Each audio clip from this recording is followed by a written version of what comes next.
주 안에서 기뻐하라, 주 안에서 기뻐하라는 제목으로 하나님 말씀을 증거하겠습니다. 우리 본문의 시작은 끝으로라는 말을 쓰고 있어요.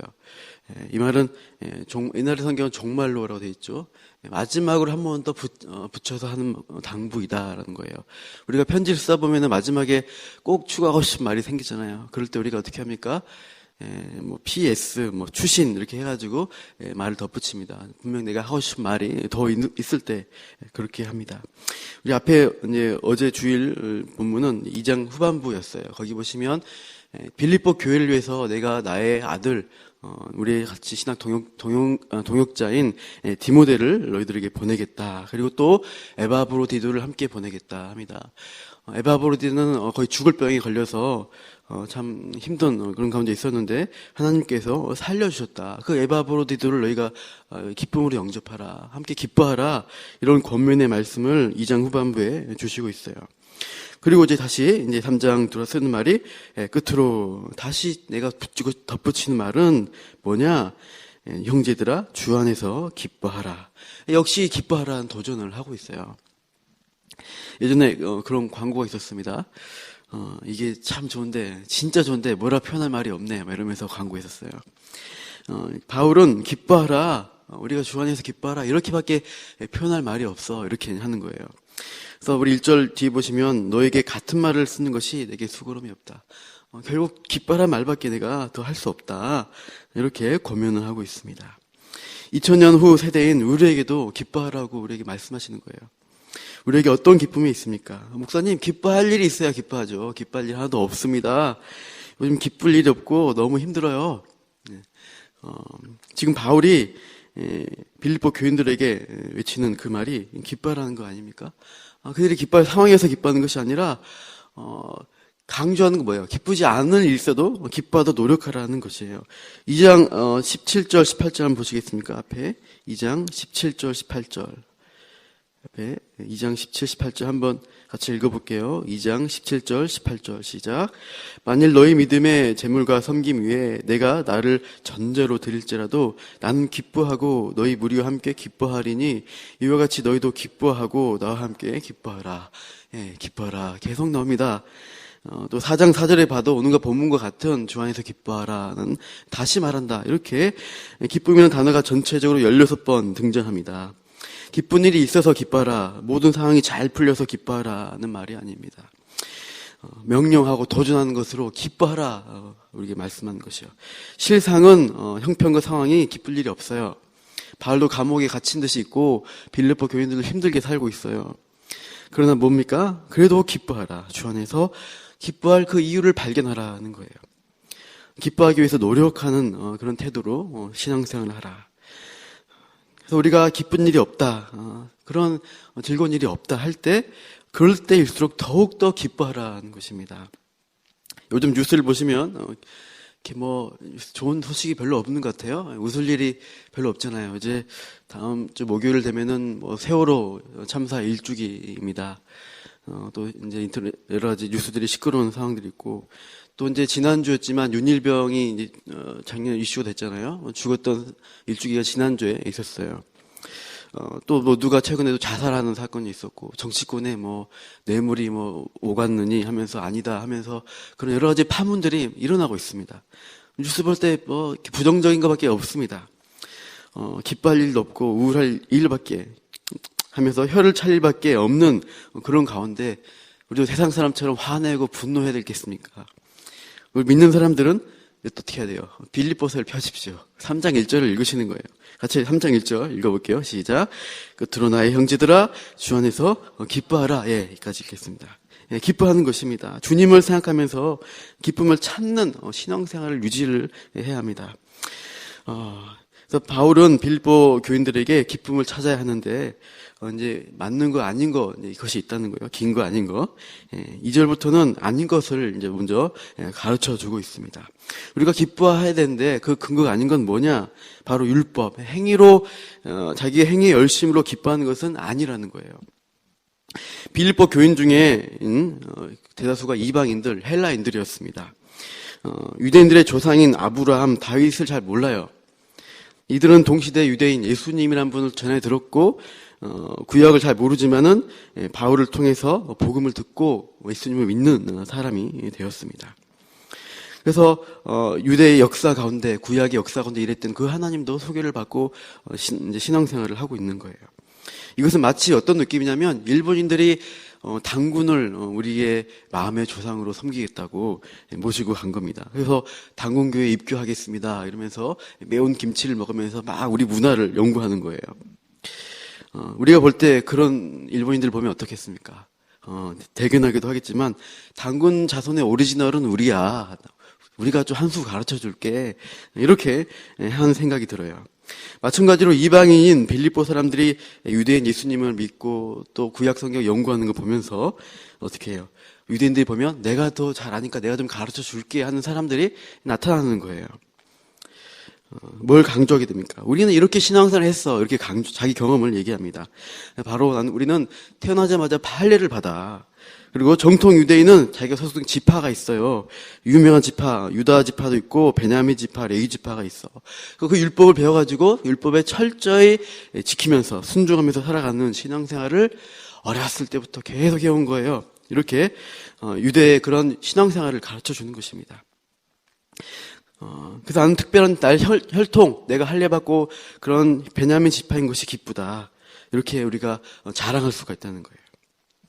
우리나라 사람들도 우리도 가끔 보면 그런 자랑하는 마음이 들 때 저도 그렇습니다. 외국인 노동자분들 많이 와 계시면 보면은 그래도 나는 우리는 조금 더 살결이 그래도 하얗잖아. 또 우리는 깨끗이 씻잖아. 나는 한국 사람인 게 기뻐. 우리보다 못한 나라 출신 사람들을 무시하는 마음으로 내가 한국 사람이다. 그러면서 자랑하고 기뻐하는 모습이 우리 가운데 들은 적이 있어요. 자기의 출신을 기뻐하고 자기의 혈통이 어떠하다 이것을 내세우고 싶은, 난 우월한 유전자를 받았어, 난 키가 커, 잘생겼어, 이런 것들을 자랑하는 육신의 자랑이 있다는 거예요. 이런 걸 가지고 바울은 기뻐하지 말라는 것입니다. 당시 바울이 그러한 육체의 일을 가지고 자랑하고 기뻐한다면은 자기야말로 최고로 자랑할 수 있는 사람이다. 그것을 말씀하고 있습니다. 5절 이후를 보시면 바울은 그렇게 자기 자랑을 할 수가 있다는 거예요. 나는 8일 만에 할례를 받은 사람이야. 정통 그대로 할례 받은 사람이야. 나는 정통 히브리인이고 최고의 율법 학파인 바리새파 사람이야. 유대인들 중에 6천 명밖에 없었다고 해요. 그러니까 아주 소수 엘리트인 것입니다. 그리고 그 열심은 율법을 깨고 있었던 기독교라는 세력, 이단으로 봤을 때는 그 기독교를 최고의 일선에서 내가 박해한 장본인이 나 바울이야. 그런 율법에 의로 따지면 내가 1등이다. 이렇게 하는 것입니다. 빌립보 교회 와서 그런 자랑을 하는 유대인들이 있었던 것입니다. 이들 할례 받았어? 나는 받았다고. 이들 율법을 알아? 나는 바리새파야. 이렇게 자기 자랑을 하면서 나는 특별하다, 비교하면서 특별하다 했던 그런 삼들을 향해서 바울은 뭐라고 합니까? 우리 2절을 같이 읽겠습니다. 2절 시작. 개들을 삼가고 행악한 자들을 삼가고 몸을 상해한 일을 삼가라. 개들이다, 행악자들이다. 심한 표현입니다. 우리가 식으로 말하면 개 뭐뭐라고 하는 거예요. 이런 개 같은 인간들, 이렇게 좀 심한 말이죠. 요즘이야 우리가 개를 귀여워하고 예뻐합니다. 어제도 개를 보니까 귀엽더라고요. 그러나 바울 시대 개들이라는 표현을 쓰면은 어떤 거예요? 길가에 무리지어 돌아다니는 들개들입니다. 그래서 쓰레기통을 뒤지고 사람이 먹다 남긴 음식물 찾아서 막 물고 으르렁대는 그런 더럽고 불결한 짐승들을 개라고 이제 보는 거예요. 그 당시 이미지였어요. 그래서 자기를 가장 낮출 때 그런 표현을 쓰죠. 요나단의 절뚝발이 아들 무비보셋이 마지막에 살아남아서 다윗 앞에 이렇게 불려옵니다. 그럴 때 자기를 낮추는 표현이 있어요. 죽은 개 같은 나를 돌아보시나이까. 가장 자기를 낮추는 거예요. 예수님과 바울 시대에 유대인들은 이 개들이라는 표현을 이방인을 향해서 썼어요. 이방인들은 개들이다. 다른 나라 사람들은 개 같은 것이다라는 랍비의 격언이 남아 있습니다. 그래서 이렇게 개들, 이렇게 상종치 못할 이렇게 존재들로 유대인들 이방인들을 바라봤는데, 바울은 그 개 같다는 말을 누구에게 쓰고 있어요? 할례 받고 정통 유대인이고 정결하다 말하는 그런 유대 율법주의자들에게 이 개 같은 인간들아, 이렇게 하고 있는 거예요. 아주 강력한 말입니다. 내가 옳은 일을 하고 있다 자랑하는 거예요. 그러나 그것은 뭐예요? 더러운 행악에 불과하다. 이 냄새나는 행악자들 이렇게 외치고 있습니다. 바울은 알고 있습니다. 복음이 없이 인간의 의로 이룬 그러한 것들은 뭐예요? 회칠한 무덤과 똑같다. 속은 썩어 있어요. 밖은 깨끗하게 하얗게 예쁘게 칠했습니다. 그러면서 자랑하고 다니는 것, 추악하다, 냄새난다. 바울은 얼마나 그것이 위선적인가를 지적하고 있습니다. 하나님 앞에서 전 잘하고 있죠. 자랑하고. 사람 앞에서 난 너보다 더 성결해. 너보다 더 칭찬받고 의로운 사람이야. 이렇게 육체를 자랑하는 그 사람이 얼마나 가식적인가. 그것을 바울은 이렇게 드러내고 있습니다. 실상은 도저히 어떻게 할 수 없는 죄인이다, 니들. 종교개혁자 루터가 수도사로 있을 때 날마다 회개합니다. 자기 몸을 채찍으로 때리고 피를 흘리면서 막 죄를 없애려고 노력을 합니다. 그런데 계속 죄가 나와요. 그래서 매일마다 고해성사를 합니다. 자기 죄가 어떻고 저쩌고 사소한 행위 하나하나 다 우직하게 지적을 했대요. 그러니까 그 고해성사 들어주는 분이 하도 이제 그러니까 간통이나 살인 같은 죄를 가지고 오라. 뭐 그런 걸 죄라고 자꾸 고백하자 힘들다도 이렇게 얘기했대요. 루터가 한동안 고해성사하고 나서 계단을 내려가는데 다시 올라오더랍니다. 와서 금세 다시 고백하는 게 계단 내려가는 사이에 또 이런 죄가 마음에서 떠올랐습니다. 막 또 얘기하는 거예요. 힘든 거죠. 계속 고백하고 죄를 없애기 위해서 치고 해도 루터는 안 되는 거예요. 루터의 그 모습이 정직한 죄인의 모습이라는 거예요. 자기를 아는 죄인의 모습이라는 거예요. 유대인들도 자기 마음 상태를 그렇게 드러내고 하나님 앞에 엎드려야 되는데 율법과 행위로 포장합니다. 가립니다. 난 괜찮은 사람이야. 스스로 의롭다고 속였습니다. 그러한 율법주의 가르침을 따라가다가는 어떻게 돼요? 죽는 거예요. 하나님의 심판대 앞에 서면 절망하게 될 것입니다. 루터도 그러한 인간의 노력으로 죄를 아무리 써도 안 되잖아요. 그러다 루터가 발견한 게 로마서 1장 17절입니다. 우리가 익히 아는 건데 복음에는 하나님의 의가 나타나서 믿음으로 믿음에 이르게 하나니 기록된 바 오직 의인은 믿음으로 말미암아 의롭게 믿음을 살리라 함과 같으니라. 나의 의로움이 아닙니다. 하나님의 의가 나타났다. 예수님이 이루신 그 의로움이 누구에게? 믿는 자에게 주어졌다. 그런 사람을 하나님은 의인이라고 부르시는구나. 이것을 루터가 깨달았어요. 그때부터 자유를 얻게 되는 것입니다. 이게 복음인 것입니다. 100% 하나님이 하셨습니다. 이 죄인 대신 예수님이 완전히 죽어주시고 우리를 용서하시고 살려주셨습니다. 감사합니다. 오직 예수, 오직 그리스도입니다. 이렇게 고백하는 게 복음인 것이에요.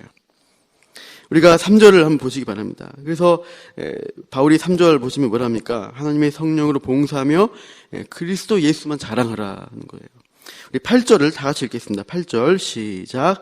또한 모든 것을 해로 여김은 내 주 그리스도 예수를 아는 지식이 가장 고상하기 때문이라. 내가 그를 위하여 모든 것을 잃어버리고 배설물로 여김은 그리스도를 얻고. 그리스도를 아는 지식이 고상하고 나머지는 다 똥과 같다. 오직 그리스도만 얻기 위해서 나는 이렇게 다 버릴 수 있다라고 하는 것입니다. 그리스도만 높여드리고 그리스도 안에서의 복음만 자랑하는 것입니다. 우리 9절 한번 읽게요. 시작. 그 안에서 발견되려 함이니 내가 가진 의는 율법에서 난 의가 것이 아니요 오직 그리스도를 믿음으로 말미암은 것이니 곧 믿음으로 하나님께로부터 받은 난 의라. 예. 어떤 자로 발견되고 싶다네 그 안에서 발견되고 싶다고 말합니다. 예수님 안에서 발견되어지는 것이 무엇이냐는 거예요. 우리가 그리스도를 얻는 자에게, 그리스도만 의지한 자에게 발견이 된다고 말합니다. 오늘 본문에 벗어나지만 우리 2장 13절을 찾아서 한번 읽어볼게요. 빌립보서 2장 13절입니다. 빌립보서 2장 13절 함께요. 시작. 너희 안에서 행하시는 이는 하나님이시니 자기의 기쁘신 뜻을 위하여 너희에게 소원을 두고 행하게 하시나니. 우리 안에서 하나님이 기쁘신 뜻을 이루는 자로 우리를 보시고 우리를 이끌어 가신다는 것입니다. 예수님이 주신 의로움을 받은 자들, 그 믿음으로 의로움 받은 자들은 뭐가 있어요? 하나님의 기쁘신 뜻이 우리에게 있습니다. 하나님은 우리를 보시고 어떻게 하세요? 너무나 기뻐하시는 거예요. 예수님이 세례를 받으신 후 하늘에서 소리가 들립니다. 너는 내가 사랑하는 아들이니 내가 너를 기뻐하노라. 이렇게 선언하셨어요. 우리는 어떤 존재들입니까? 예수님을 믿었기 때문에 성령의 세례를 받았어요. 그래서 그 믿음 가운데 있어서 함께 예수님과 세례 받은 자로서 동일하게 우리에게도 내가 너를 사랑하는 아들이니 너를 기뻐하노라 이렇게 선포하세요. 우리에게도 하나님의 기쁨이 있는 자들입니다. 우리 말씀 한번 찾아보겠습니다. 마지막으로 스바냐서 3장 17절입니다. 스바냐 3장 17절. 구약 성경 1310페이지에 있습니다. 1310페이지 구약 스바냐 3장 17절입니다. 하나님이 자기가 그 구원을 받는 자에게 향해서 이런 마음을 우리를 보고 계세요. 스바냐서 3장 17절. 제가 가진 성경 1310페이지입니다. 같이 읽어볼게요. 시작. 너의 하나님 여호와가 너희 가운데서 계시니 그는 구원을 베푸실 전능자이시라. 그가 너로 말미암아 구원을 이기지 못하시며 너를 부르며 잠잠히 사랑하시며 너로 말미암아 즐거이 부르며 기뻐하시리라 하리라. 하나님이 우리를 보실 때 어떻게 바라보세요? 우리를 볼 때 예수님 안에서 우리가 거하게 된 자들은 그 구원 가운데서 하나님이 우리를 기뻐하세요. 기쁨이 넘쳐서 이기지 못할 정도로 기뻐하시고 잠잠히 바라보실 때 즐거우신 거예요. 이 기쁨, 그리고 우리가 현재는 여전히 상황이 안 좋고 죄 짓고 하지만 하나님이 아까 어떻게 하신다 그랬어요? 기쁘신 뜻을 위해서 소원을 두고 행하시는 것입니다. 일하시는 것입니다. 그래서 마지막 때를 바라보면 우리가 영화롭게 정말 아름답게 거룩하게 변화되는 성도가 되는 것이에요. 이 기쁨이 우리에게 있는 것입니다. 하나님의 기쁨이 우리에게 있습니다. 주 예수 안에 있으면 그 기쁨으로 발견된 자가 될 수 있어요. 상황이 현재 내가 가진 처지가 어떻기 때문에 기쁨이 없는 것이 아니라 하나님 우리를 어떻게 바라보시는가, 그 기쁨을 우리가 알고 발견되어야 할 것입니다. 오늘도 우리가 살아갈 때 예수님만 자랑하시고 주 예수 안에서 그 기쁨을 회복하십시오. 그 기쁨을 오늘도 살아갈 때 하나님이 큰 은총을 베푸시기를 축원합니다. 기도하겠습니다. 하나님, 우리 안에서 일하시는 이는 정말 선하신 하나님이십니다. 예수를 믿기 때문에 그 예수님 안에서 용서받고 참으로 우리가 복된 인생을 약속받은 자입니다. 하나님, 우리의 주어진 처지와 상황에 우리가 흔들릴 것이 아니라 하나님 우리를 바라보신 그 기쁨, 또 기쁨을 만들어 가신 그 하나님 바라보면서 오늘도 승리하며 감사하는, 기뻐하는 하루가 되게 하여 주시옵소서. 기도 가운데 선하게 응답하여 주옵소서. 이 모든 말씀 예수님 이름으로 기도합니다. 아멘.